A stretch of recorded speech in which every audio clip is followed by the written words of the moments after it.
देखंतु आम शरीरर महत्वपूर्ण अंश हेउची पैनक्रियाज। पैनक्रियाजर काम हेउची इन्सुलिन प्रस्तुत करिबा।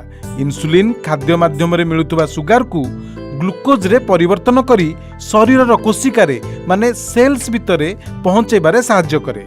एई सुगार रु ही सेल्स रे शक्ति जन्म होइताए, जहा द्वारा शरीर सुस्थ होइताए। इन्सुलिन अभावरु जेतबेले एई सेल को पर्याप्त मात्रा रे सुगार प्राप्त होई न थाए, रक्त रे सुगार रो मात्रा बढ़ी जाए। एई स्थिति को ब्लड सुगार बा डायबिटीज बा मधुमेह कुआ जाए।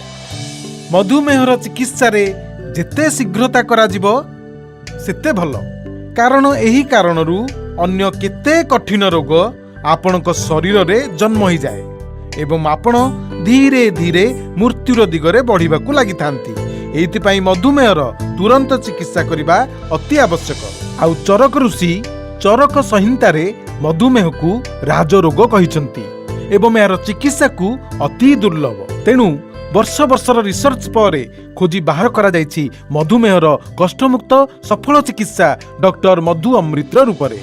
आम दुई जन जाक स्वामी स्त्री को डायबिटीज वंशगत भाव में मिली। याकर सुगर लेवल सब बेले मोठरो अधिक रहे, तेणु किछि ना किछि समस्या लागि कि रहुतिला। डायबिटीज औषध, हार्ट औषध, किडनी ब्लड प्रेशर औषध प्रतिदिन सकाळे संध्या बेले 10-12टा बटिका। ज्वलन, खटा हाकुटी, मुहर पितापण माने लगातार जेमिति लाइफ रे किछि ही नाही। आमे निराश हताश हे जाइथिलु।